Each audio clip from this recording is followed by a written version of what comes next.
have to say this, Mike. This is great, Michael, because I love that kind of stuff. The red flags that when we believed the text in the way that we believed them, was right there telling us stuff, and we were buying the narrative.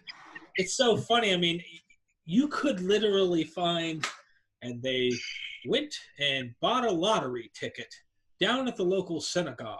And you know what I mean?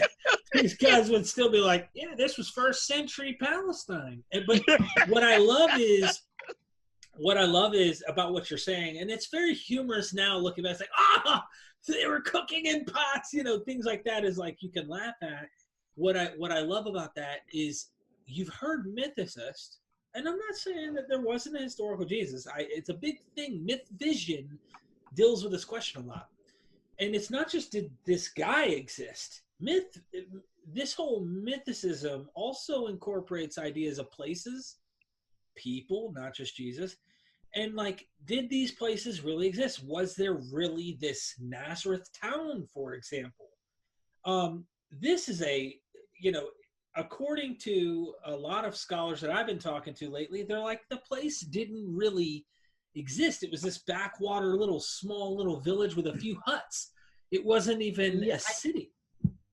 Well, the reason why they say it doesn't exist is because there's lists of towns that were conquered or reconquered by the Romans, and it's not mentioned in there. So the conclusion is it obviously didn't exist then if it wasn't mentioned in this list.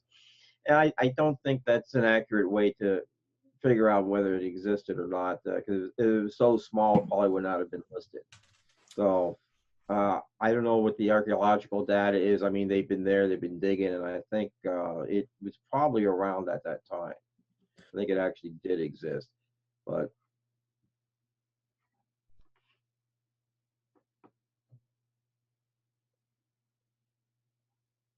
you're off. Derek?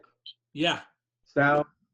Oh, there you go. I'm sorry. There's a guy who made an argument for Nazareth not existing, and according to a lot of the guys that I bump into, they're like, Bart Ehrman hasn't dealt with this. Now, mind you, Bart Ehrman's been back and forth with Dr. Price at that debate, and the mythicist. I'll let you know next time he calls me. Huh? I'll let you know next time he calls me. Right? Yeah, right. But yeah, they said that he didn't touch the argument, and I don't even know the argument myself, but I'm interested to hearing some of these things you're talking about and wondering if that has any impact on the New Testament and dating. Scholars use this to date books such as like Titus. They say is much later, not first century, possibly late second century. And obviously you're dealing with concrete things, but what was the Abraham from Ur of Chaldees? What made that date later? Do you remember that argument? The Chaldeans didn't exist back in the Bronze Age. I mean, they just right. That's an anachronistic statement for a Bronze Age. When Abraham supposedly existed. But the Bible says. Yeah. Well. I'm being dumb. Oh, gosh, guys, it's a revelation. I mean, look at when horses were introduced into the area. And when it talks about a horse, it had to be later. Genesis talks about that. And what's that verse in Genesis 36 where it says, at this time there had been no king in Israel? Really? You're writing back then in the time of the first patriarchs and saying there was no king in Israel, which means that there were kings in Israel when you wrote it. Oh, right. Come on, guys. How do you know that there were no kings exactly? Right. The language gives it away in a lot of the cases.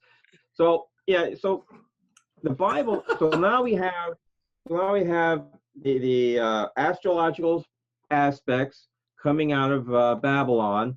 The Greek, this explains why there was Greek aspects of astrology in the book.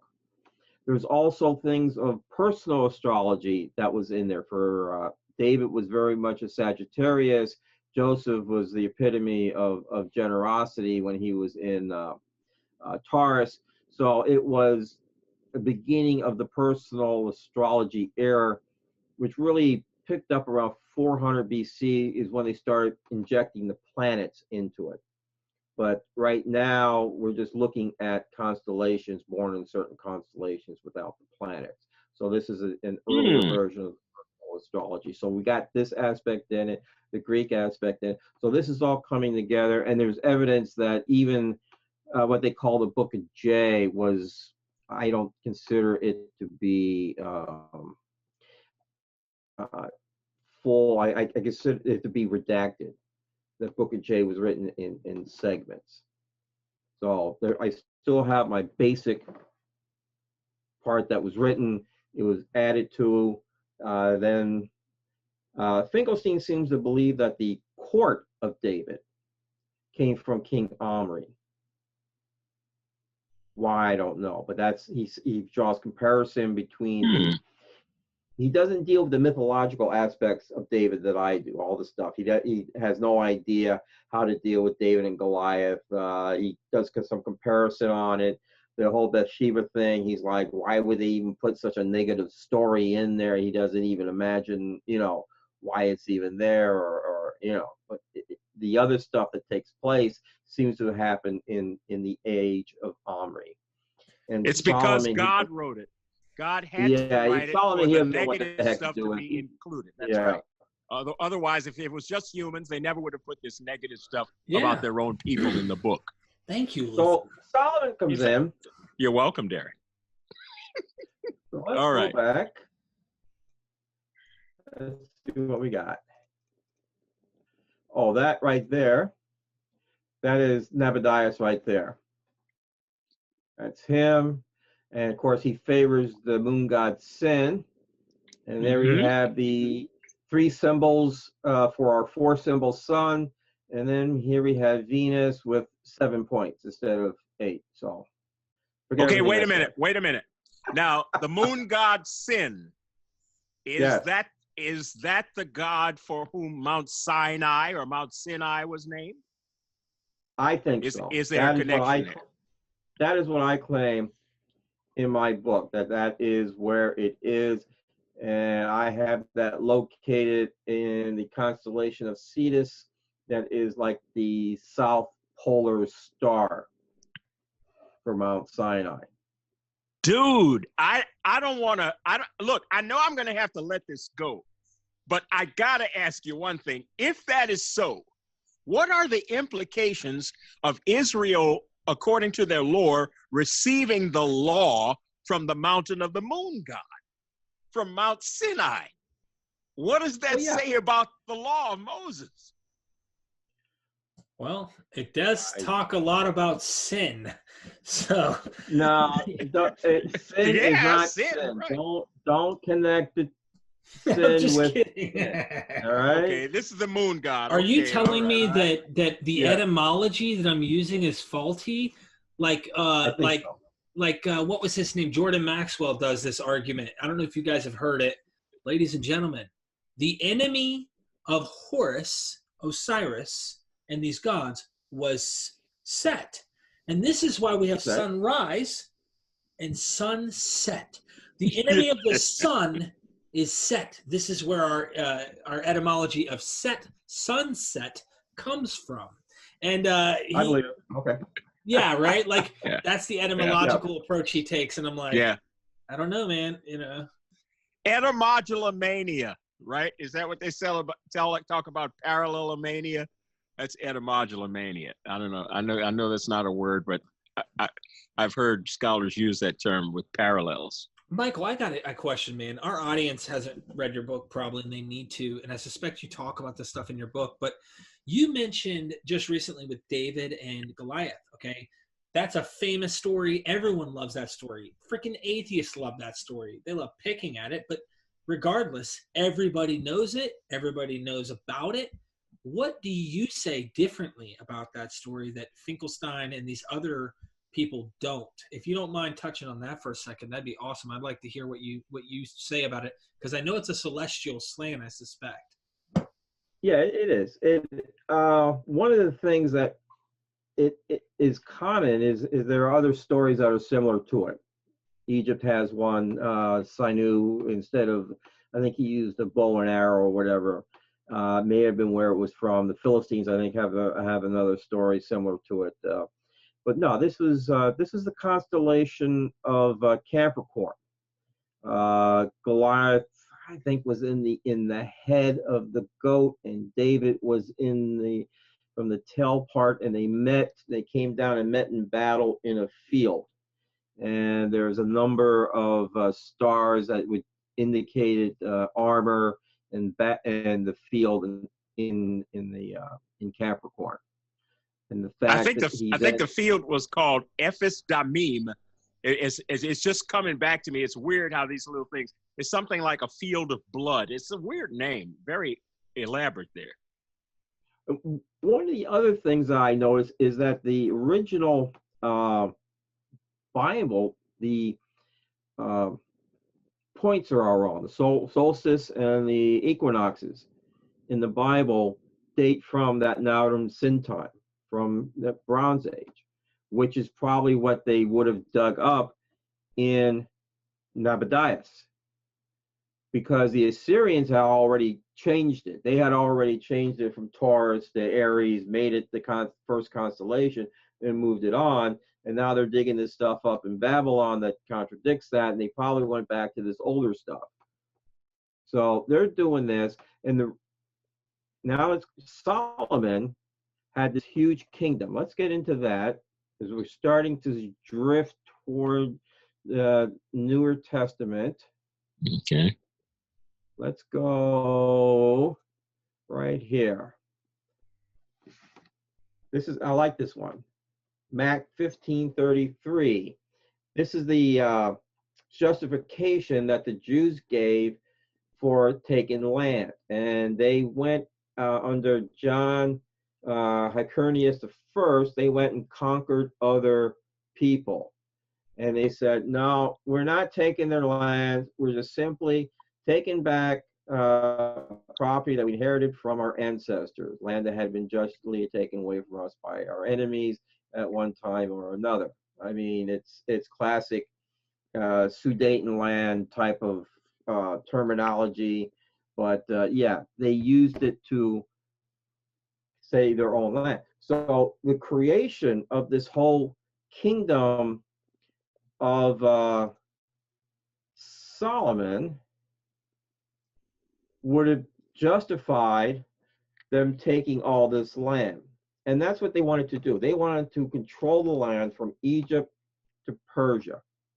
They wanted to get rid of the Greeks. They wanted the Romans to help them out.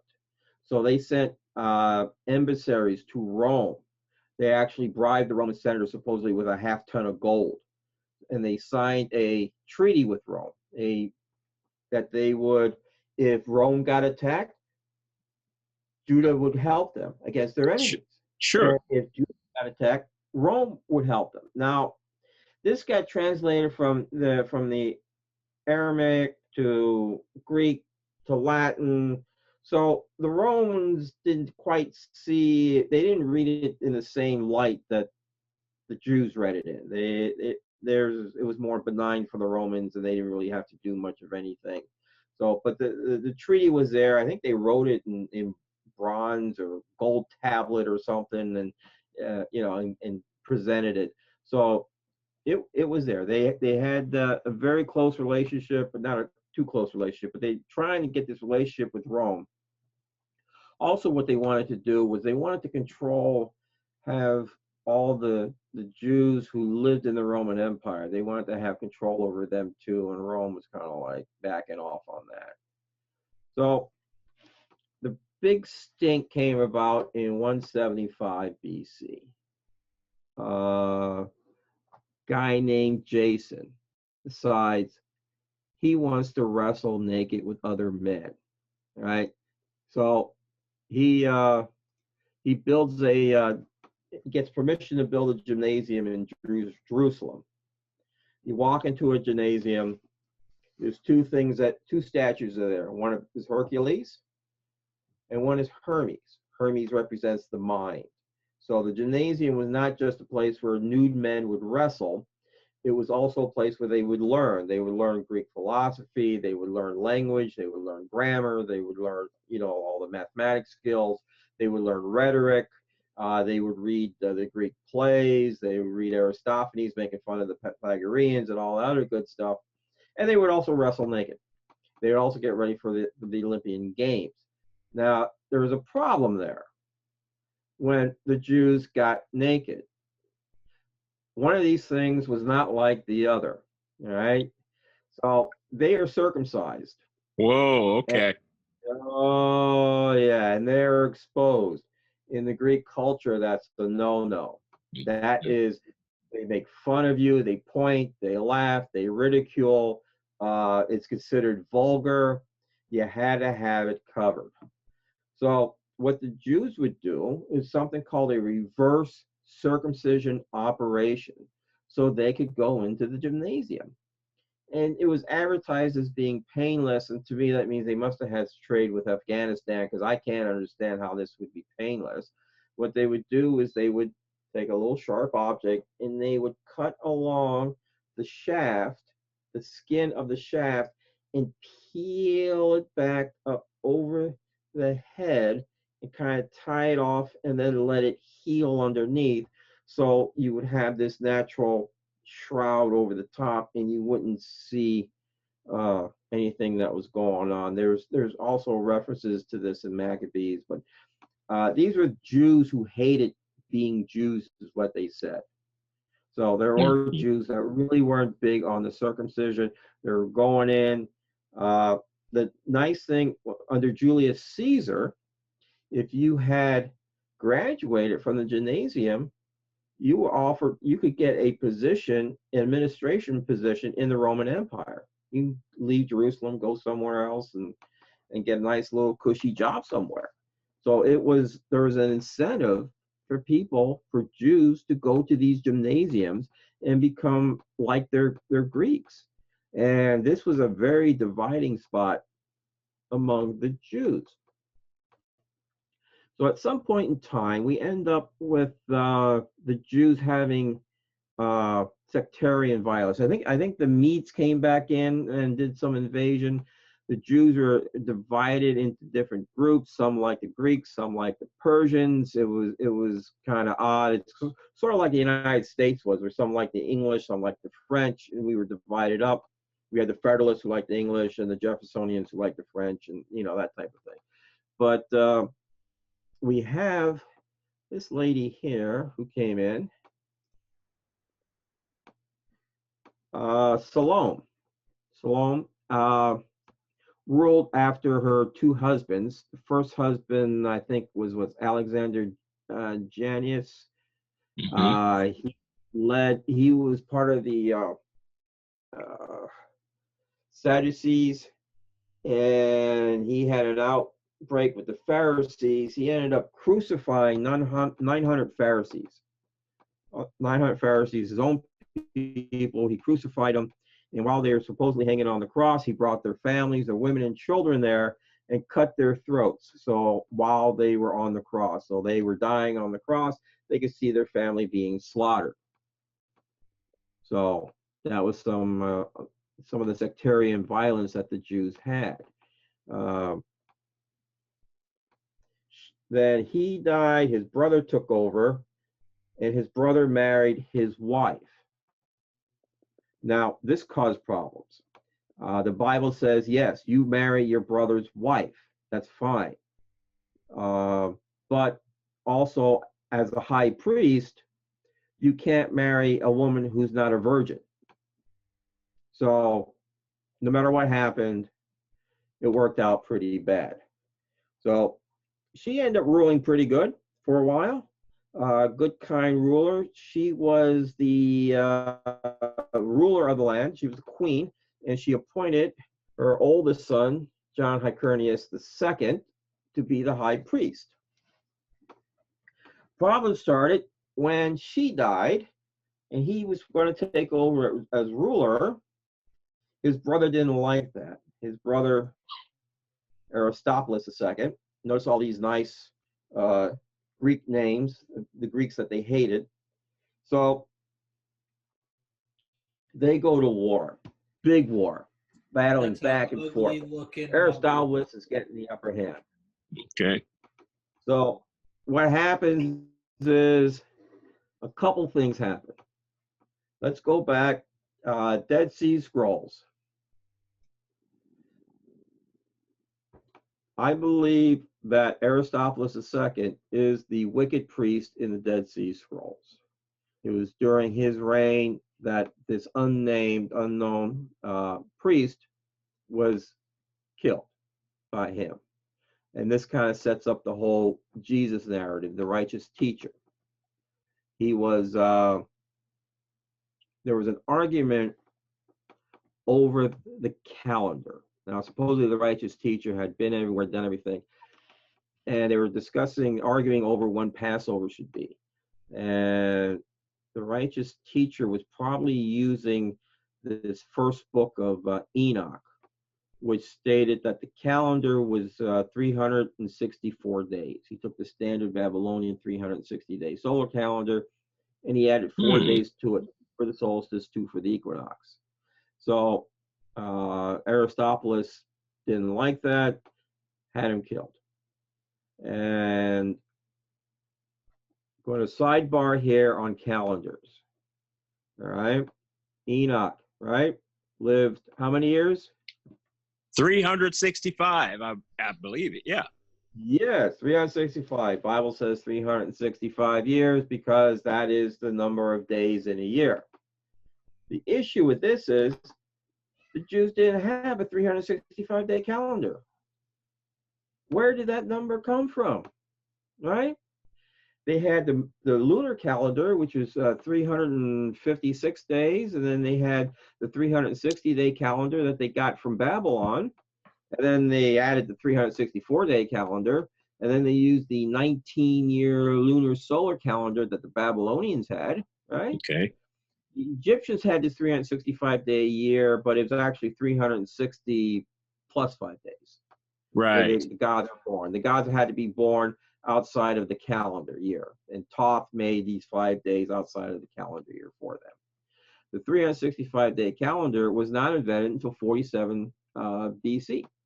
Someone went up, hey, Julius Caesar, you know there's like 365 days in the year, right?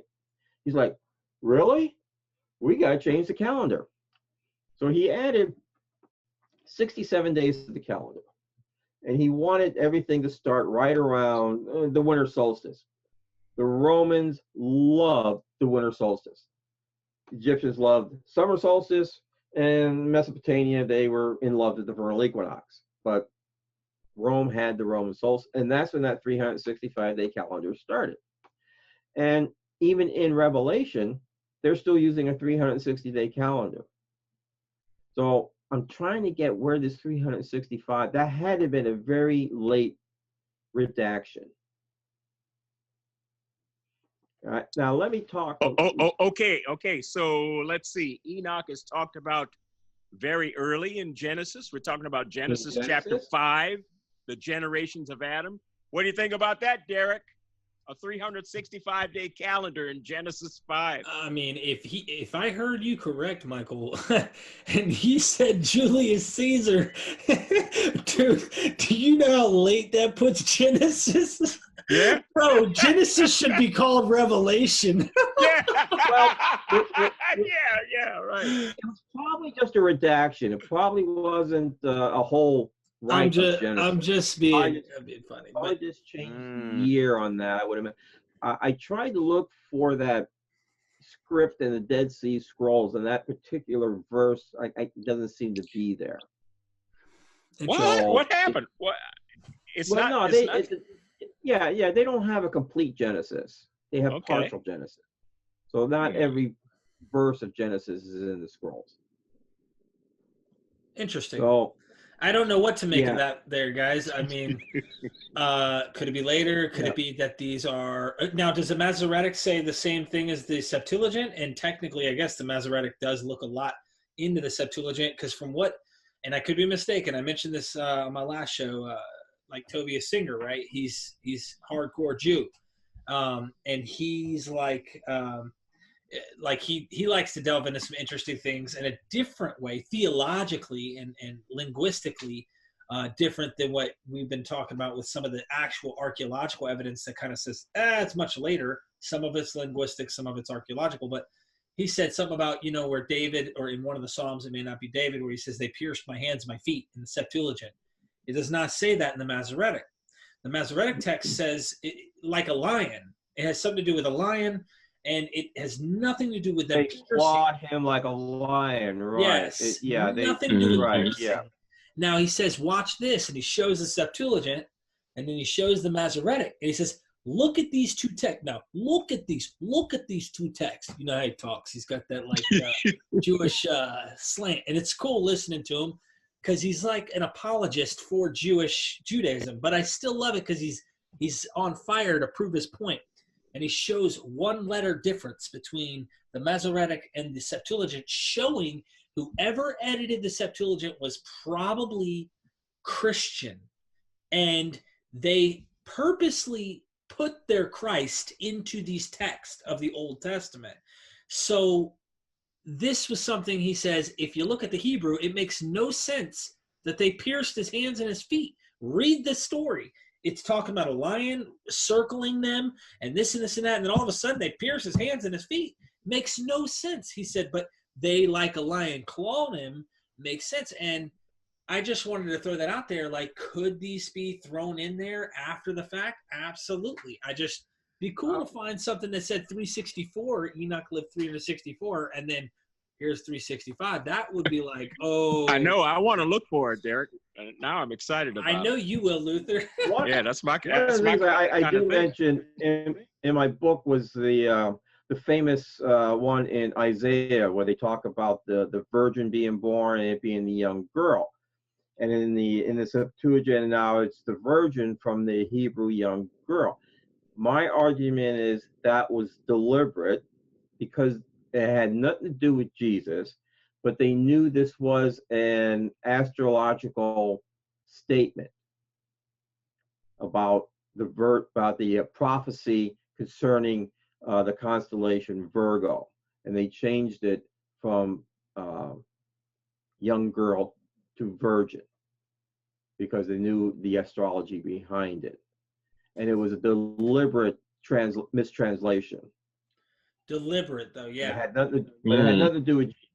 And hey, I mean, look, what if, and I don't know, I haven't researched it, what if Tovia Singer's wrong? What if the piercing of the hands and the feet has some celestial motif as well? But I kind of think he might be onto something because we've been talking about this, and the more you guys talk about it, the closer the Old Testament and Septuagint texts start to get to the first century, it makes me wonder if there's this succinct flow of ideas where out of this Septuagint Old Testament text, you have this natural evolution of what we see fully developed in Christianity, and they literally pocket it to the Septuagint in such a way that it fits. And we can't forget the celestial slant. That's what I think isn't discussed enough, which is why we need guys like you and more guys like you, Michael, that can come on and go, look, I get it. There's the politics, got it. There's the theology. But are you guys even looking up? You know, you're missing on earth as it is in heaven. You're missing this celestial thing. And I think it's because it bogs people down. It's so much information. They don't know the names of the zodiac signs. They don't know the celestial systems. They don't understand it. And we're trying to make it dumbed down, but I'm still trying to learn. You guys have said a few. I'm like, huh? Well, one of the things you got to watch is because they use a lot of old sources and when were things written, and like one of the things you see that's very popular, and I fell into that trap too, and you see it on the zeitgeist thing that's really popular, is that you had all these gods, Mithra and Horus, they were all born on December 25th, right? No, there is no, Egypt didn't have a December 25th, all right? Horus was the second god born, and that would have been before the right before the summer solstice. That's when Horus was born. Now maybe Horus Harpocrates the child, but what they were doing in the later ADs was when we started out with all the sun gods being consolidated. Rome was consolidating all these gods, and they were all being born at the winter solstice. So Rome was making these dates up. These are late AD dates. So the idea that Jesus was born December 25th, being borrowed from some ancient Egyptian script from 2000 BC or Mithra, this, that, and the other, it didn't happen. All right.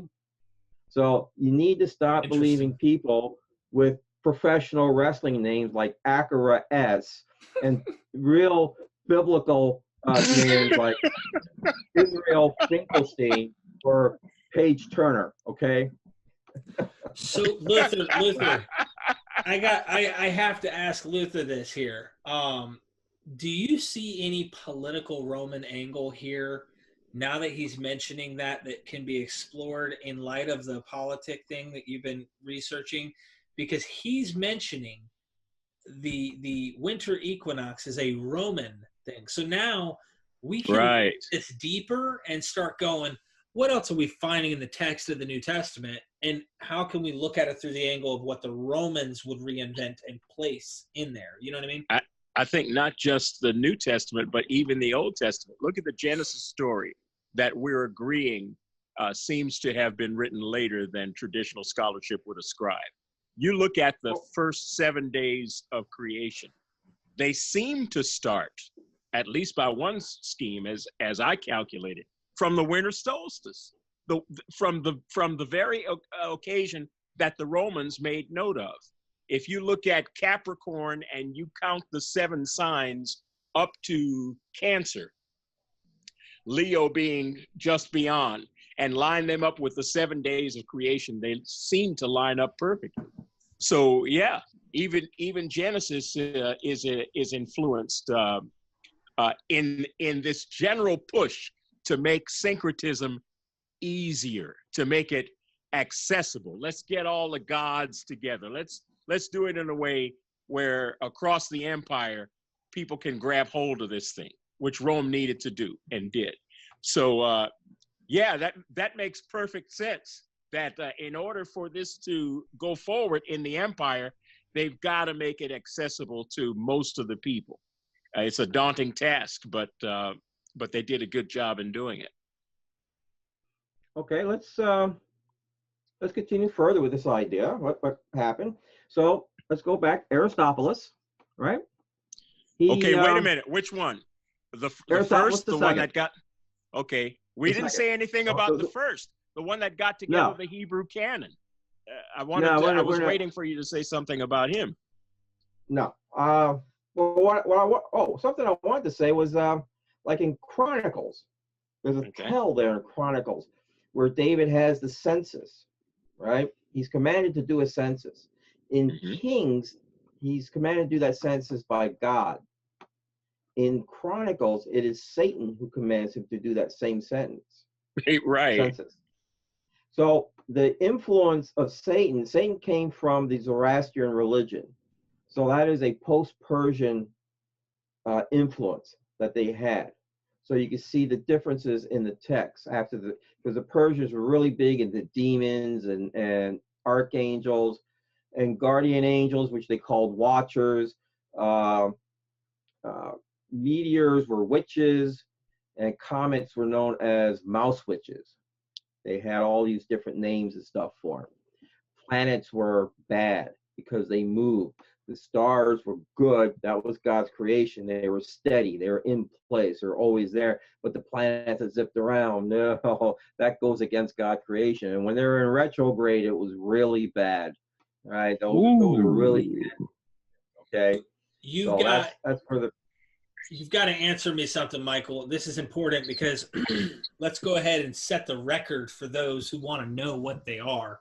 If you can, what are the Watchers? And I want to follow that up with, I've had people, I'm going to name them, Jim Fishburne, people like that. They're online, and they're like, you don't understand the Bible if you don't understand the Watchers. Now, I don't know if it's something that we are prone to do when we look at stuff and we get lost in theology and certain studies and stuff.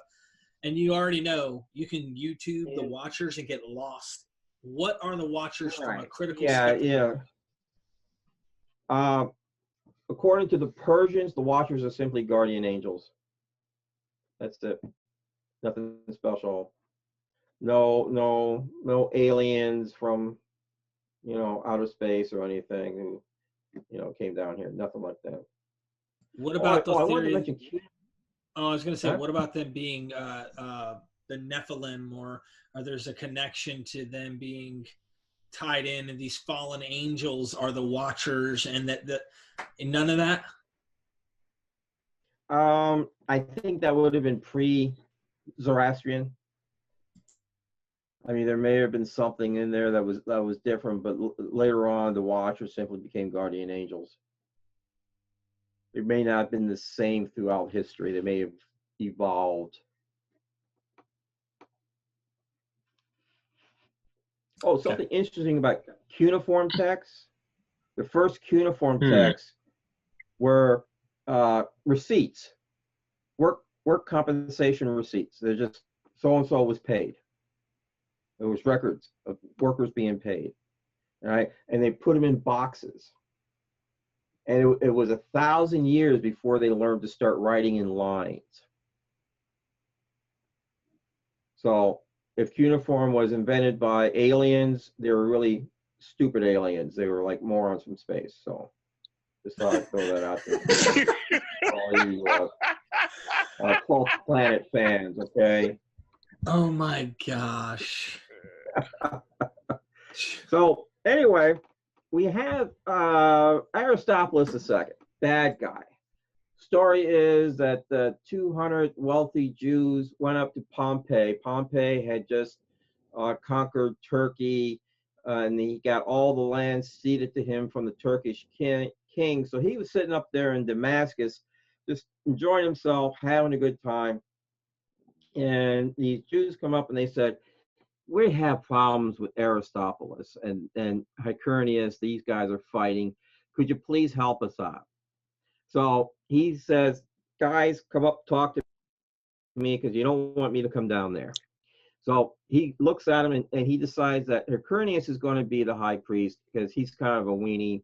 And Aristobulus is very strong. He doesn't want to deal with him at all. So Hyrcanus goes back. He's the high priest. And Aristobulus doesn't like the decision. So he goes off to another city, he fortifies it, builds himself an army, he thinks Pompey is going to respect him. It doesn't happen. Pompey goes and battles him and drags him to the gates of Jerusalem. So that is one of the things that is mentioned in the Dead Sea Scrolls, is that he was arrested and tortured by Kittim. Kittim meaning Rome. Rome, right. So any body you want to have to be these unknown characters had to have fallen after Pompey, after Rome got involved. So, and if you look at the carbon-14 dating, the AD period is out. So you have this small window of what high priest was arrested by Rome. And this is basically the only one you're going to find. I mean, as far as fitting that bill. So, yeah, he was arrested. He sends him back to Rome. It doesn't even put him in jail. He goes back to Rome and he fights again with Alexander, who was Aristobulus' brother. And then Aristobulus II, he comes back, gets himself an army, fights against Pompey again. This time he sends him back in prison, and then he imprisons him in Rome, fights the son a second time, and then Pompey's enemies let Aristobulus out of prison so he could go raise an army and fight him again, but he ends up getting assassinated before he gets there. So very intriguing, very much going on. So he's in there, and a lot of things are going on at this time. Probably the most important thing, and let me, who do we got here? Where are we at on the share? Aristobulus. Got a little bit of Pompey action. Okay. He looks so young there.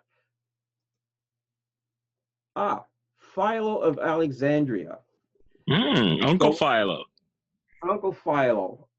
His whole family was rich. They were in import-export business. His family was oversaw the all the shipping in Alexandria. He was appointed to that position. His brother, I should say, was appointed to that position by one of the Caesars. I think maybe Julius Caesar, to that position. So they had money, power, influence. And Philo was very well educated, and he wrote quite a bit, and it was based a lot on the Greek Gnosticism that they had at the time. And it's kind of interesting. He wrote about what was known the Logos, which appears in the book of John, where he basically says the Logos is known as the Word of God. The Spirit is the breath of God. These are concepts that he wrote about. Then he also said that God would send his Son down to teach mankind, to be a teacher. This is similar to what the righteous teacher was, who was a teacher of mankind. He had already set this model up. And he says, yes, he's going to send his Son down. The Son of God is going to come down to heaven and teach us. Now, this Christ figure had to go through a period of reincarnation. There was something called the Octodad, or Octoad, Ogdaod, or something like that. Means a set of 8. There was a set of 8 levels that they had to reincarnate up. And at that 8th level, that top level, you would become Christ. You would become one with Christ. And so it took a long time to get there. This was part of the original Christianity. You can see this reflected in the gospel, where at one point they said, oh, who are you? Are you Elijah? It's like that was probably who they thought he originally was, and then ascended up to this Christ position to be the Son of God. So Philo was setting this whole thing up. Also in Alexandria, there was the virgin would give birth to one of the aeon. And the aeon was what was abstract things that belonged to God. Some was the power of God, the wisdom of God, and the word of God. Okay. And he was born on January 5th, I believe, was the date that they selected for his birth. So again, we're tying it in with the winter solstice period that he was being born. So Philo had set up that and the righteous teacher. Between the two of them, they're setting up the model for Jesus. Now, Jesus, was he historical? Was he not historical? That's the big question. And I am not going to answer that for you because I can't. Neither can anybody else. But it seems like the Bible is set up, the Catholic Church set up the Bible. They put Matthew, Mark, Luke, and John, right?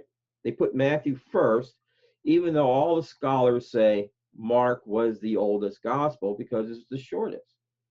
But there are other ones who say, no, it was Matthew. Mm-hmm. There was an original Matthew that may have been written in Aramaic that was used by the Ebionites, doesn't have the virgin birth, doesn't have the resurrection, very similar to Mark. And it ended up getting destroyed. And then another Matthew was written, a newer Matthew, and that's the one that's in there right now. And there are certain texts that look better written in Aramaic that may have been mistranslations. There was idioms that were used by the Jews in Aramaic that were not understood and fully and translated word for word into Greek. Right. There are other things. The one I like is, I think Ian Wilson mentions this in his book, Jesus, the Evidence. That phrase of the camel going through the eye of the needle, right? Easier for a camel to go through an eye of a needle than it is for a rich man to go into heaven. So what they come up with is all these different explanations of what the camel going through the eye of the needle actually means. Oh yeah, this is nighttime. Gates are closed. He had to go down on his knees and crawl underneath and this, that, and the other. I go, nah, I doubt that. They probably just wait till daytime. They had to go through all that. You know, it doesn't make any sense. And what he says with the word camel and the word rope are nearly identical. There's like just a little tittle difference between the two. And he suggests that this was originally Aramaic, and the word was a rope going through the eye of a needle, which makes sense. You try to get a rope through the eye of a needle, And he said that's kind of evidence that the Aramaic was probably the original language, and this was a mistranslation into the Greek because he missed the word. All right, I'm going to keep it real with you, though. Don't you agree, though, that maybe, I wouldn't say that the whole thing was Aramaic, but that maybe there were common phrases in that time, that maybe this is a phrase that may have been an Aramaic one that they were trying to put in. And obviously the author, my opinion, maybe being Greek, mistakenly places this statement here and has a mistake of trying to utilize something Jewish or possibly Aramaic in nature over into a Greek manuscript. And this is where a mistake like this would happen. I guess it's speculation, because technically we don't have originals to say, well, the original actually says this. Whereas I think that maybe it's a common Aramaic phrase that, hey, you can't fit the rope through the eye of a needle.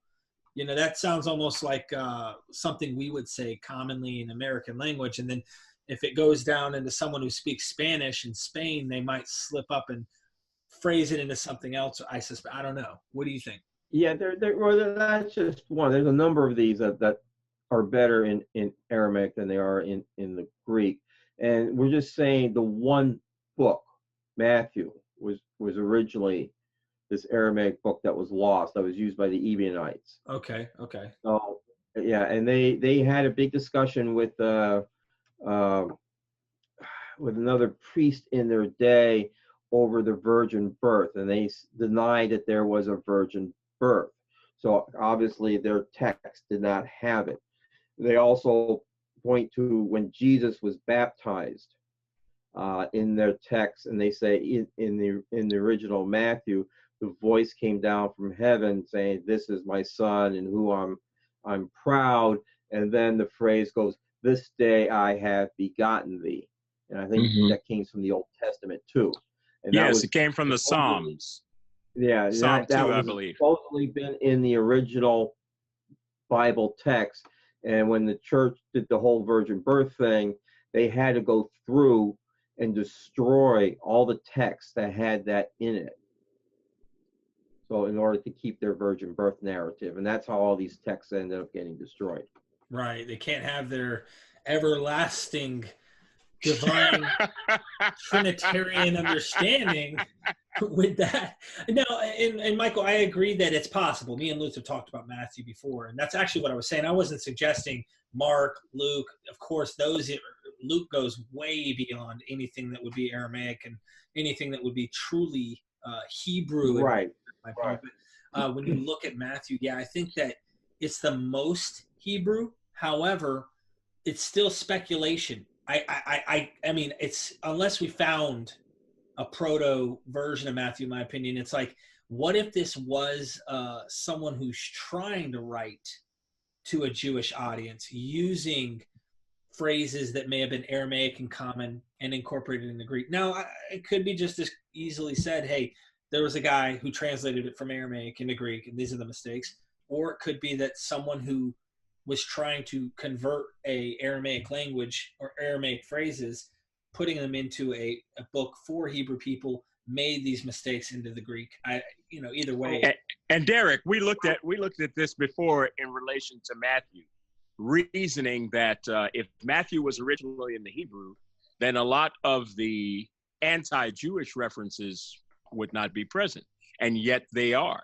If we look at the Hebraic Matthew, which actually came forth in the 9th century by apologists who were eager to find a manuscript of Matthew that was in Hebrew, but it contains the same anti-Jewish material that the pro-Romans want to ascribe to it. Well, there it is, and it's written in Hebrew too. That doesn't make much sense.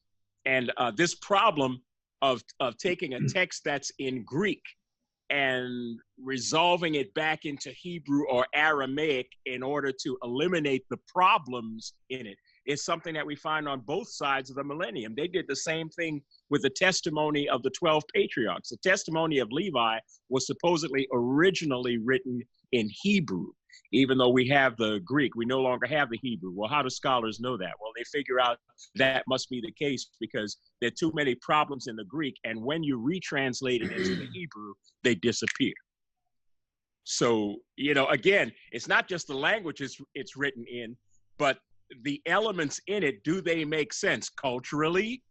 Do they make sense politically in order for it to be written in that language? So I think that's something we have to take into consideration. It all depends on what the target audience is and what they're trying to do. And there are many Jews who loved Rome. I mean, that was their bread and butter. Rome put the high priest in power. He made him what he did. And there were Jews who hated the Jews who loved the Romans.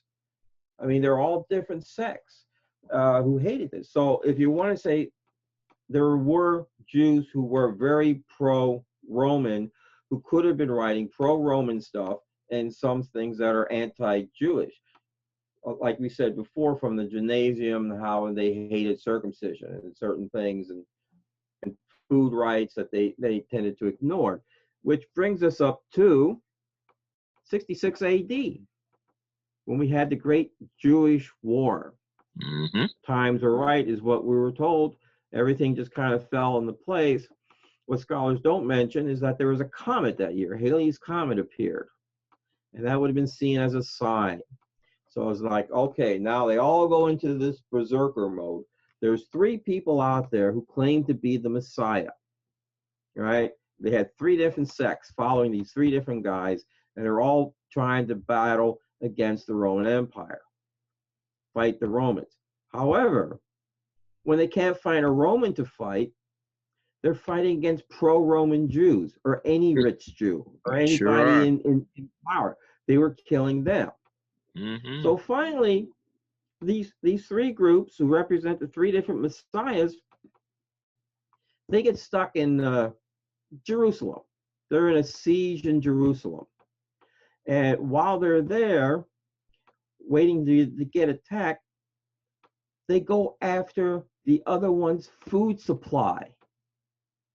So this other group, so the other sect would die of starvation, even though they have a common enemy in Rome. They're fighting among themselves, waiting for Rome to attack. Now, when Rome finally does attack, they get together and go after the Romans. But meanwhile, they're just fighting against each other. And it reminds me of a scene out of like Monty Python's Life of Brian, when you have the People's Group of Judea and the Judean People's Front, you know, they're both going to kidnap Pilate's wife and hold her for ransom. And they come together. I guess they're using like the aqueduct or sewage system, and they're back underneath there, and they're there, and they meet, and they're up there in the palace now, Pilate's palace, and the Roman guards are standing around them, and they're arguing amongst themselves. And then they start fighting and killing each other. And the Romans just kind of like sitting back, like scratching their heads, like, you know, they're not believing this. And that's what I'm seeing. It's happening in Jerusalem. It's like, my God, you know, you guys are killing each other when they're coming because, you believe in a different Messiah. They believe this guy's the Messiah. No, this guy's the Messiah. And it's like, you know, what is happening here? So one of the guys. Jeez. So let's go here. This is funny. There we go. We said that was that's Vespasian. Titus, right? That's his father, Vespasian. Vespasian. And then Titus took over on the siege. His second in command was right here, Tiberius Julius Alexander, who was the nephew of Philo of Alexandria. His dad was imprisoned by Caligula, and Claudius got him out. They financed the war. He was their second in command. He was overlooking his investment as they took the siege of Jerusalem. So here we have a prominent Jew paying for the war against the Jews. Right. So if you want to look at uh, just because the New Testament has pro-Roman and anti-Jew stuff in it, it's hard to say that it was written not by Jews. I was reading the other day that even when Sargon was marching back around 2300 BC, he had merchants marching with him. And they were paying for his campaign. They're saying, go further, go further. And they wanted to establish merchants, dealers in these different cities that Sargon went into. So even back then, you had bankers or merchants paying for wars. So I just think it's interesting how that worked, when everyone looks at all these different, the who's in charge, who owns the money, who has the purse. There's always merchants, and the merchants who had it. And talk about a conflict of interest. Tiberius Julius Alexander was procurator of Judea from 44 to 46 AD. And under him, 2 sons of Judas the Galilean were crucified. So you have this guy who was procurator of Judea, financing the war against Judea, at least the rebels, and then at Titus's side. Of course, he had renounced Judaism. But and Galilee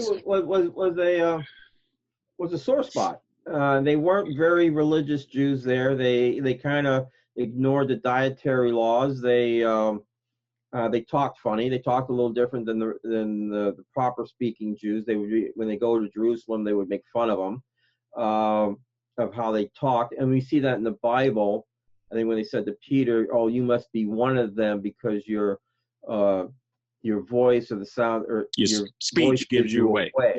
Right. Gives you away. Yes. Yeah. They knew they were different. That was the Galilean, and they were rebels. I mean, some say Judas Iscariot was probably one of these Galilean assassins. There was 5 generations of family from Galilee who led insurrections against the Roman Empire, going all the way up to Bar Kokhba and then starting back in the BC period, including the tax revolt that's mentioned in Luke. And he coincided the 7 AD tax revolt with the birth of Jesus. Right. Right, which would have been in 7 AD. And then he talks about Jesus's ministry, which he says he was about 30, and technically he would have been about 23 if you looked at Luke from a historical perspective. But so yeah, was Jesus real? Was he not? Who knows? It's right. one of those things that he could have been a real teacher, and they kind of, built this up around him. That would be the only other explanation. I mean, is he doesn't fit. I mean, to me, he doesn't fit any sect. He purposely rises against the Sadducees and the Pharisees. Well, where does that place him other than possibly a fourth philosophy or somewhere else? And then if he does fit into some rebel type group, where does he actually appear that way? Well, the only thing I could think of is the crucifixion of the Romans crucifying him, which makes sense if he was a rebel leader. However, he doesn't look like a rebel leader. And he denies, there's too much mythology mixed in there. It's tough to say. Not saying he didn't exist, just saying that person in the Gospels didn't exist. So whatever really existed, there may be fragments in the Gospels, but how do you know that that's actually him? Could this, you know what I mean? Like, and Derek, to piggyback on that, and Michael, I'm developing for my book a timeline of Roman conquest of Judea. It actually goes before that. It'll start around the Battle of Actium in 31 BC, coming on up past 70 AD. And it's kind of a Christianity timeline, but it's Christianity light because there's no Jesus in it. And it makes perfect sense without the Jesus figure. Everything fits together. You're going to have a timeline totally about Christianity without Christ. And it's interesting. So you say, is it necessary to have this figure of Jesus in order to make everything make sense? I mean, for example, you have Vitellius, who was the father of the Emperor Vitellius. He was the governor of Syria and Pontius Pilate's boss under, who was it? Not Augustus, the next one, Tiberius, under Tiberius. So if there's anybody who should have written about Jesus, and this guy had a ton of correspondence, it would be him. He's a Roman official. He didn't disappear into obscurity the way Pontius Pilate did. His son later became emperor. If there's anybody in history who should have written about Jesus, it would be Lucius Vitellius. Nothing. Why not? And you have instances like that all throughout he wasn't that important, Luther. Oh, I'm sorry. That's right. Forgive me. That's the Bart Ehrman. That's the Bart Ehrman. That's the the historians will tell you. He wasn't that important. He became important, but he wasn't during that time. Therefore, there was no need to mention him. But they're definitely going to mention people like, Judas the Galilean, or Judah the Galilean, and other phenomenally well-spoken people. But none of these guys had myths around them. And I wonder why. Because if this Jesus guy really died and was really killed, just like Judah was really killed, and Judah did all these probably greater things in the eyes of a Jew than Jesus really did in terms of actually physically trying to get some stuff done for the nation of Israel. No myth surrounded Judah, the Galilean, the way Jesus. And if there was, it's been extinguished. So what the heck? There's too many, and it's all speculation, what I'm saying. But I also say the same of them. They're oh, he wasn't that important. How do you know he wasn't that important? How do you know he existed? Well, because there's 100 years later, there's something that's let me throw a wrench in here. Paul wrote before our current Gospels were written, right? Paul was writing, and one of the characters that Paul mentions and that everybody else seems to mention in their writings is James, the brother of Jesus.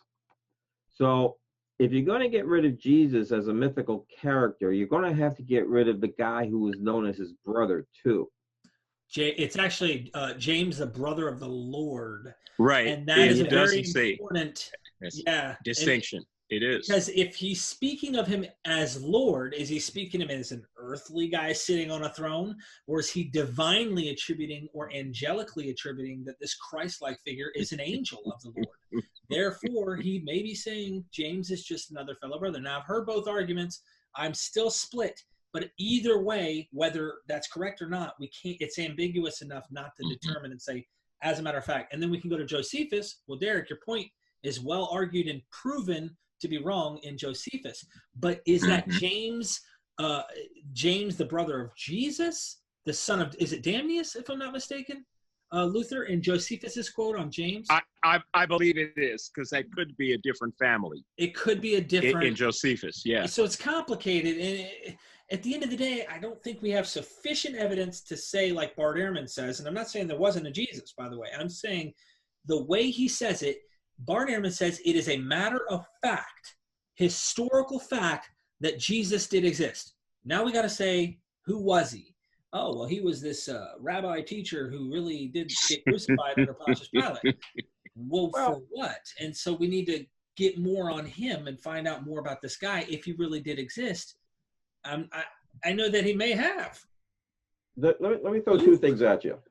One was Jesus. There was a story that Jesus actually did lead a revolt against Pontius Pilate when they did the whole thing with the aqueduct, where they raided the temple to build the aqueduct, and that is mentioned in I think it was in Luke, and it's also mentioned in Josephus, and that's when they all got together, and that was right before the crucifixion happened, right before Jesus was taken crucified. That's Jesus.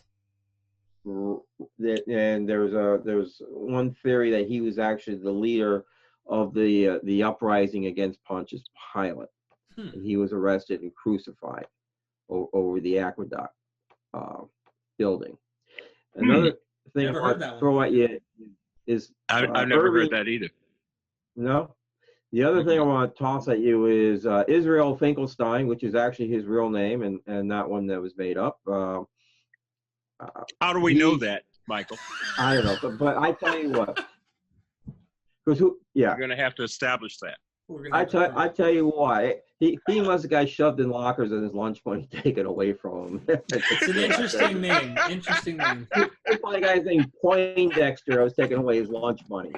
But anyway, his idea was on David. David was a, we hear David in the Bible with this big, huge kingdom. And he says, no, David was this bandit who came around and he defeated a few people and he came in and he settled in Israel and defended Israel. And the actual whole city was only like a few acres that he was his entire empire. And then they kind of build this mystique around him. And that's how you ended up getting all these things about David. So, it's something similar maybe happened to Jesus. They built a mystique around somebody who really did little to nothing. Well, here's the problem. And I'm not saying that this couldn't be the case. In all of this, I'm very open-minded. I just know, I'll put it like this. We all agree that the hocus pocus is not true, okay? That there, if it's saying something, it might be esoteric, it might be celestial, it might be something allegory. And if they're trying to claim it's literal, personally, I don't buy it, okay? It's just not going to buy it if that is the case. But I want to say, with Luther talking about these guys, especially if the boss of Pontius Pilate is aware that this guy's trying to uprise against this guy that he works for or works for him, why didn't he mention this rebel that obviously had to be important enough to try and at least talk about him? And don't you think early church fathers would have maybe mishandled this information and at least quoted and said, oh, by the way, these liars of our Lord, and Savior or whatever, just to prove a point to maybe some of these Gnostics that said he didn't actually physically exist, he was phantom, or possibly trying to bring up this guy back in the first century at that time if he was doing it. Now, I'm not saying I got to look at this theory. I've never heard of it, but I like to speculate and think, both sides of the fence. I just don't think there's sufficient evidence to say, as a matter of fact, the way that Bart Ehrman does with definitive answer, he absolutely existed. He is absolutely a historical man. And one of his arguments is nobody has this much material written on them and did not exist. And goes into the first century, how much material is written about this guy, blah, blah, blah. Could you write? William Tell didn't exist. Do what? William Tell didn't exist. William Tell, Derek. Oh, yeah. And they'll show you the village where William Tell lived. They'll show you the tree where he shot the apple off his kid's head, and they'll sell you a souvenir. But the guy never lived. Right. This guy Jesus could have lived, Michael. That's the thing. I'm not denying it. He's just not what I'm seeing. And if he is what you're saying, he's this small little smidge somehow in the grand scheme of the story that's mythology. And it's like, oh, by the way, really this guy was fucking around with this guy Pontius Pilate and they had to take him out. How do we know with that? And then you got the whole grand scheme of all these other things he did supposedly, but none of that actually happened. But he was a rebel leader against Pontius Pilate. It's like, where did all this other meat on the bone come from? Well, Derek, I don't like that trade-off. It's worse for him to be that kind of an insignificant, minuscule character than for him to never have existed. What use is he if he's that insignificant? I mean, it's like saying that's a hollow victory. You want to say, oh, yeah, we know he existed. Suppose you prove that, bottom line. And then you find out he's this nobody. Who wins that?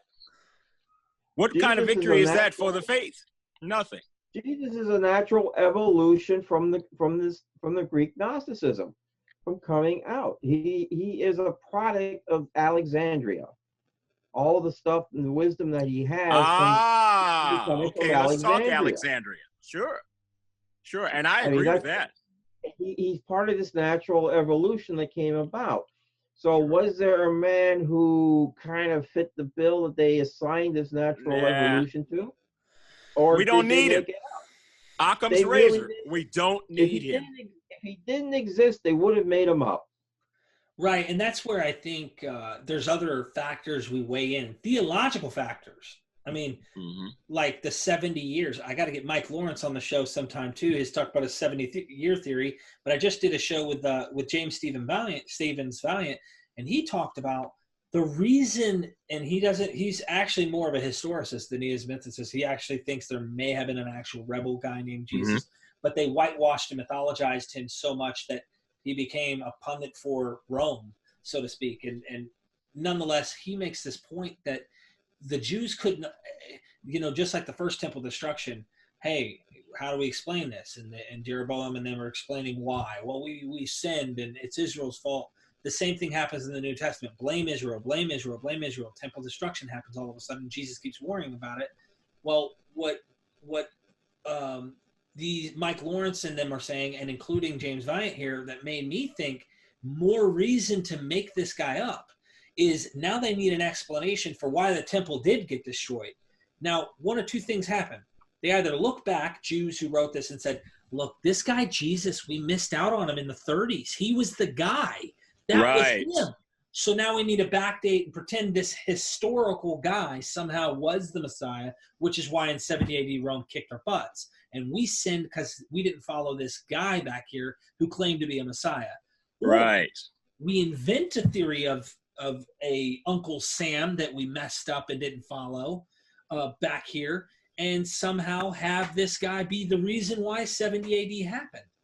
It just, to me, it's like either way, in the end, it doesn't matter. It's just an interesting idea that makes me think there's too many things that make me think, why'd they go back 70 years?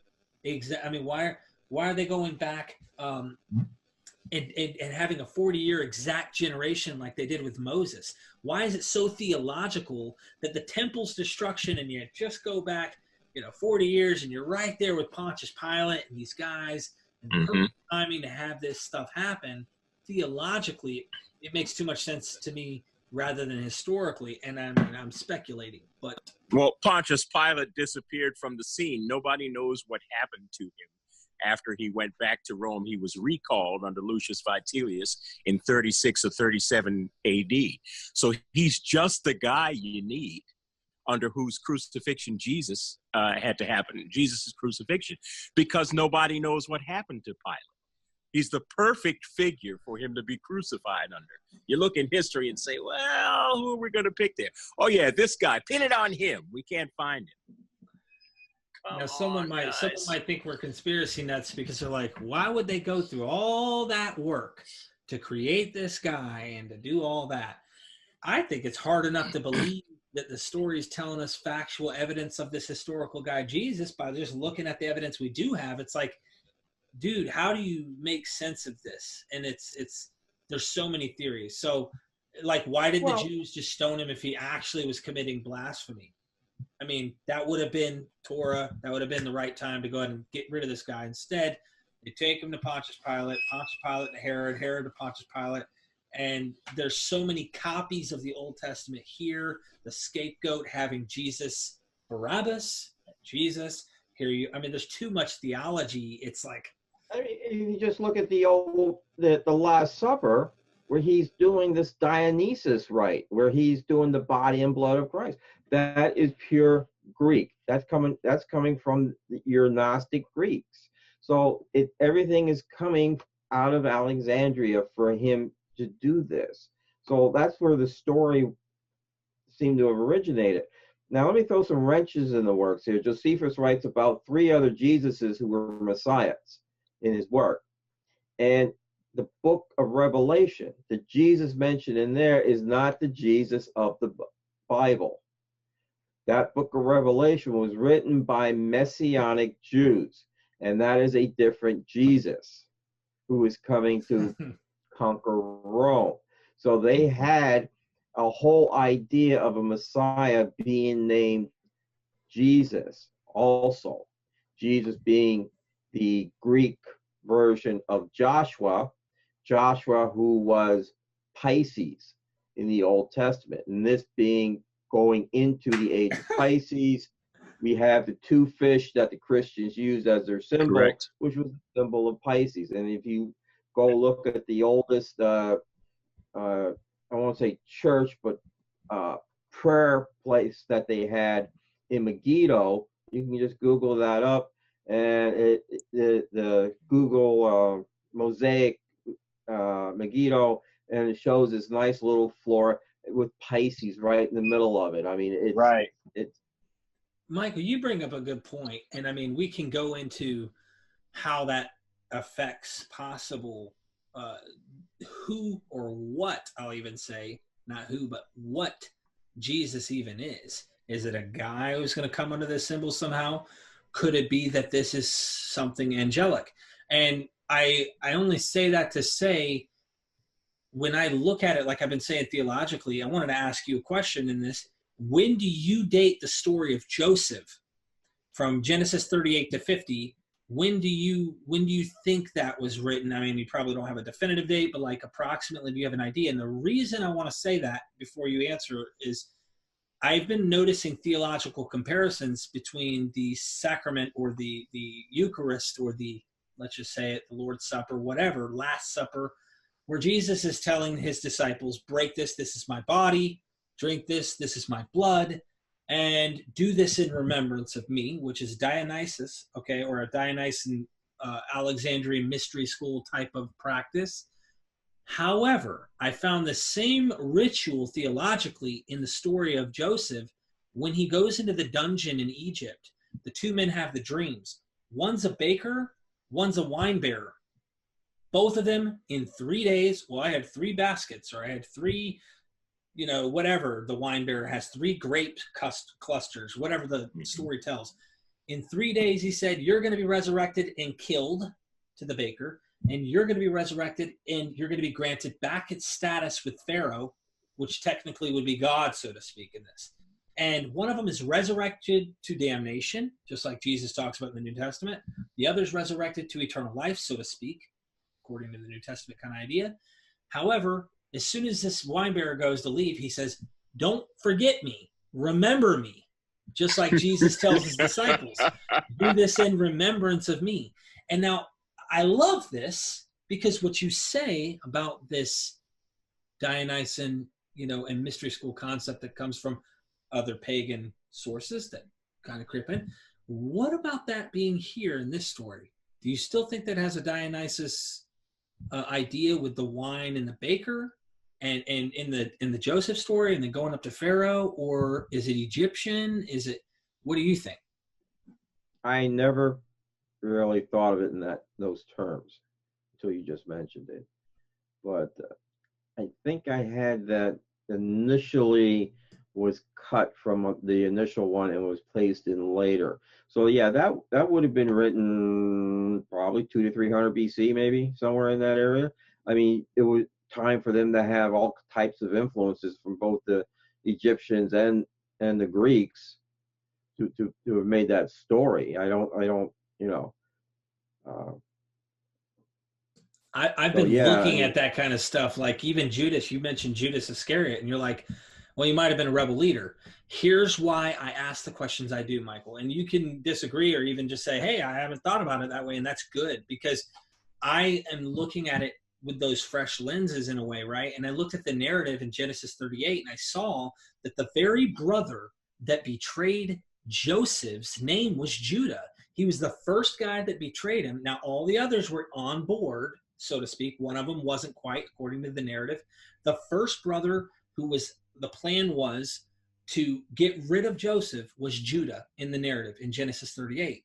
The brother who betrayed Jesus, Judas, the Galilean, it's just Hellenized. It's more Hellenized, and so it's not Judah, it's Judas. And it's this copy. All it is to me, and this is why I'm thinking mythicism to some degree, and at least minimal historicism, but I'm on the side of these guys are rewrites, and possibly you need to show me, I need more bone I need bone. I need something I can knock on better than, well, Judas seems like rebel leaders that were around because he was an Iscariot, and Iscariot is a Sicarii, and Sicarii were people that were there. There may have been. It's just this guy, Judas, fits the narrative perfect to Joseph, and everything else starts to fall in line too. The betrayal for the silver, we know that's a copy from them selling off Joseph and getting their money for selling off Joseph. They take the coat of many colors to their father, all that kind of stuff. There's a rewrite of the story, and I have a hard time buying what's history, what's theology. Of course, that's the way they wrote, so it's hard to find the bone, but that's where I'm at. So Derek and Michael, but if you take it back to the story of Joseph and his brothers, and you take the names of the 12 patriarchs, and then you look at a list of them as they are written in Greek, those specific names that you find in Revelation with a slight modification, the numerical value of those together is 8880, which is the reflection of the sun. It is taken from the solar deity based upon the Omphalos cube, as the name Jesus is. So how could the numerical value of Jesus be 888? And the numerical value of the additive names of all of the 12 tribes of Israel be 8880? How were those names selected? Were they even real people in order for them to have that result? I mean, it's almost as if, yeah, I'd like to pick you as a patriarch of the tribe, but your name doesn't quite add up, so I have to disqualify you. Does that make any sense? Find somebody with the right numerical value and bring them in. I mean, all of that has to be taken into consideration. So, you know, where does it fit in? So you go back to Joseph, and even that has some mythical characteristics that we can't seem to pin down in history. Do you guys know if there's other manuscripts with different names, though? That would be another good example of showing, hey, maybe they didn't all have the same names or the same numerical value calculating gematria-wise. So these are ways to be critical of our own views. And I really am trying to be critical of my view. But see, when it's like the underdogs, when Conor McGregor went to go fight in this recent boxing match, he's the underdog. Bottom line is he was going to probably get his ass whooped. 99% chance he wasn't going to win that match. I mean, you're going against Floyd Money Mayweather.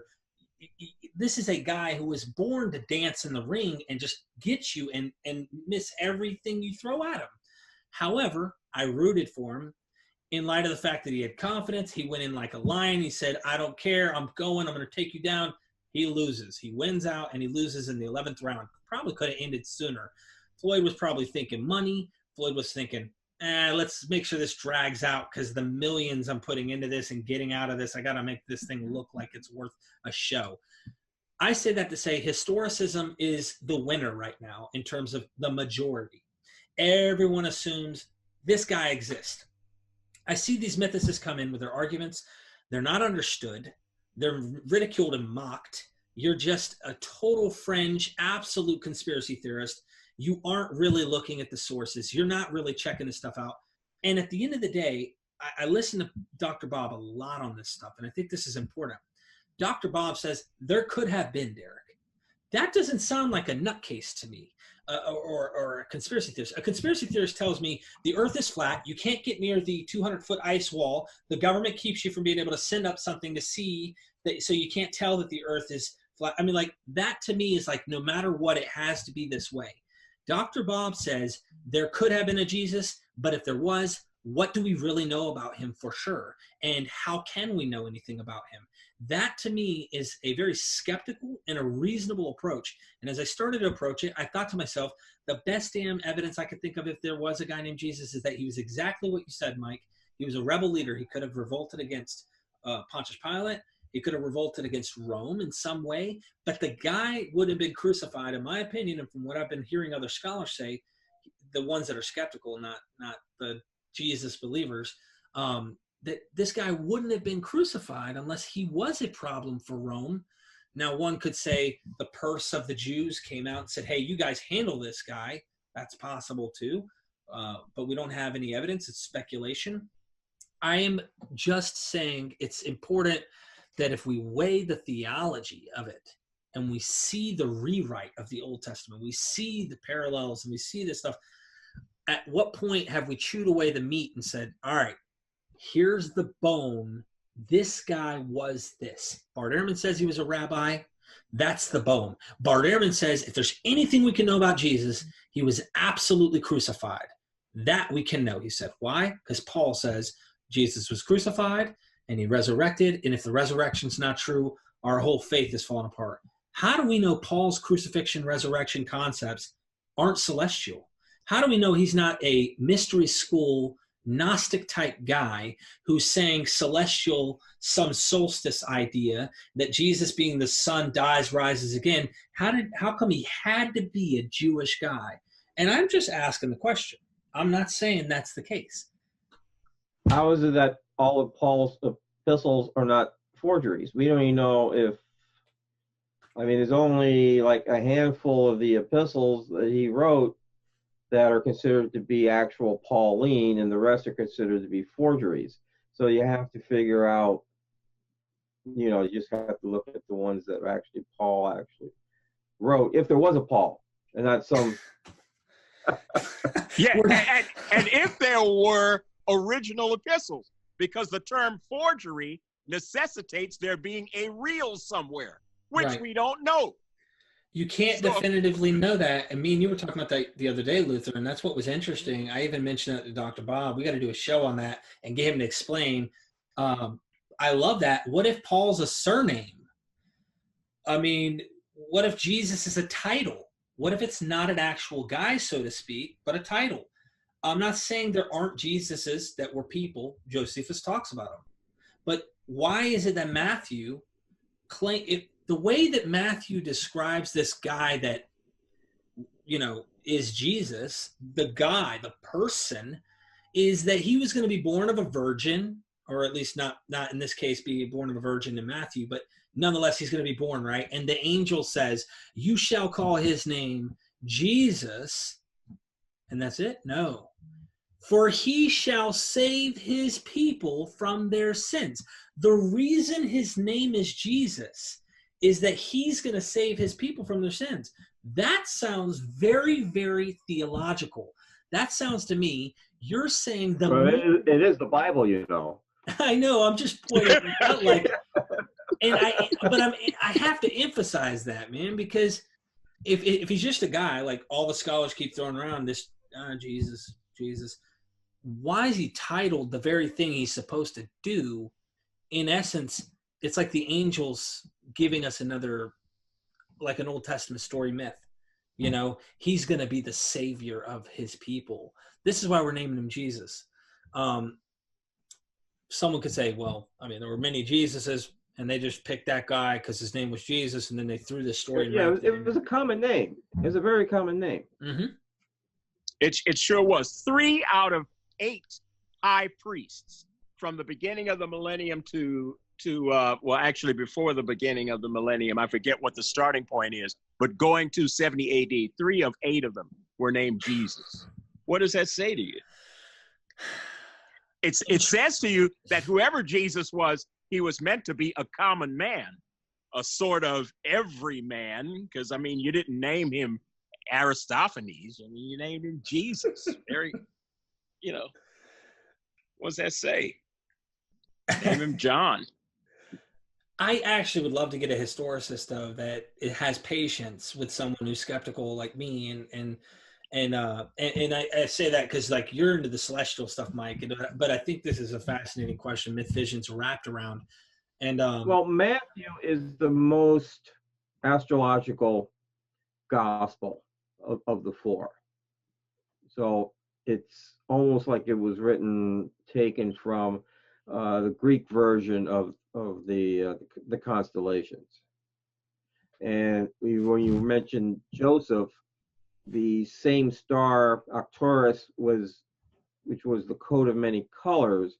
It's actually a garnet star, and that was the robe that Jesus wore when he was being mocked. All right, so there's a correlation between the two. Judah, the story of Judah is the northern crown, right? Judah and Tamar was the northern crown, and that was a crown of thorns that Jesus wore. So there was astrologically. That's where the two are connected. I love this stuff, man. Awesome, awesome, awesome. Okay, at the end of Mark, this Simon of Cyrene, who supposedly bore the cross, according to some lores, he was crucified instead of Jesus, but that's not where I'm going. He had two that's sons. A Muslim story, yeah. Exactly. But he had two sons. One was named Alexander, and the other was named Rufus. Interesting. In the time of Claudius, exactly at the time that the Jesus story was coming into popularity, there was Cluvius Rufus, who worked in the administration of Claudius, and you had Tiberius Alexander, who was procurator of Judea from 44 to 46. And they are the sons of this guy from Cyrene. Now, this is all in the Gospel of Mark. Why Simon of Cyrene? Well, I don't know who Simon was, but Jason of Cyrene was quite an important title at the time, because Second Maccabees, which was the manual on Jewish rebellion, was written by Jason of Cyrene. So you invent a character called Simon of Cyrene to say, well, this is the anti-rebel manual. Mark is going to be the anti-rebel. We know that instead of Jason of Cyrene, we got to have an opposite kind of character responsible for Mark. We're put him in there. I mean, it's just so much that's yet unaccounted for. I can't explain it. Mm. But I'm going to keep trying. Hey, you want to just make the folks of Cyrene look good, being helpful people. Come, live in our city of Cyrene, Lovely people here. We'll help you. We'll carry your cross for you. Wow. Good gracious. That's good interesting, gracious. though. And that only appears in Mark? Yeah, that detail is only in Mark.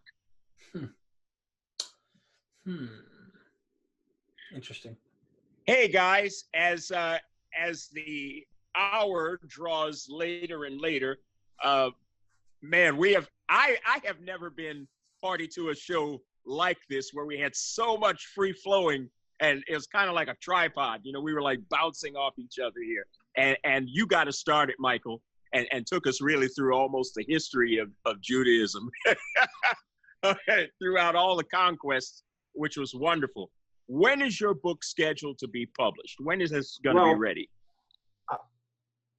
I haven't started writing it, and I think I'm going to start with the outline probably the beginning of the year. When I just discovered, I had the writer's block. I didn't know how to figure out how this Old Testament worked when it was written, because I knew it was written later than what I had. But now that I discovered Nebuchadnezzar, it's like, okay, that fits in.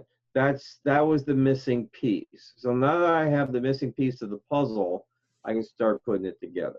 So I need to start getting an outline going, a detailed outline. And the outline is going to be similar to what we just talked about tonight. So if you watch tonight's show, you probably don't have to get the book. No, still get the book. There's always detail. Except I'm going to include all the good, juicy meat astrological parts from this book in there, just for filler. Yeah, I very much doubt. Oh, go ahead, Luther. No. I want that book, but unfortunately, I got the Kindle version, and it doesn't do it justice, Mike. I have the other book by you, but I got to get that one, On Earth as It Is in Heaven. Well, hard copy. When we get closer to that time, as you're writing your book, I'd like to have another show where we really delve into some of the fresh ideas that you're currently writing as you go. This way we can keep our... I end up changing stuff as I start writing. As I write, I also research, and it's like, oh, okay. Pull the scab off. It's okay. It'll heal. Yeah. Oh, ouch. yeah. Ouch. Michael, how can our viewers contact you, find out more about you, contribute to your research, help support you, whatever? How can they do that? Well, I do a lot on eBay, so I'm generally at the Windsor Post Office around 11 o'clock in the morning. But other than that, if you don't want to make the trip, hey, we got the, you can just, we can talk right under the chat right here on YouTube if you want, because I go back and I'm an egomaniac. I'm a real narcissist, and I look and see if anybody wrote anything, and I also have my email address we put in the first one, which is mikeledo@aol.com, and I apologize for having an AOL email address, but in 1998, when I went to get, you had to have an ISP, and AOL was the only one that was toll free where I lived, out here in the boonies. So I had AOL or nothing. Say it again, Mike. What's that email? Mike Ledo, MikeLedo, Mike AOL.com. Or you can do, well, no, I say I got another one, but I never look at it, so. But, yeah, No God, No Masters is my other one.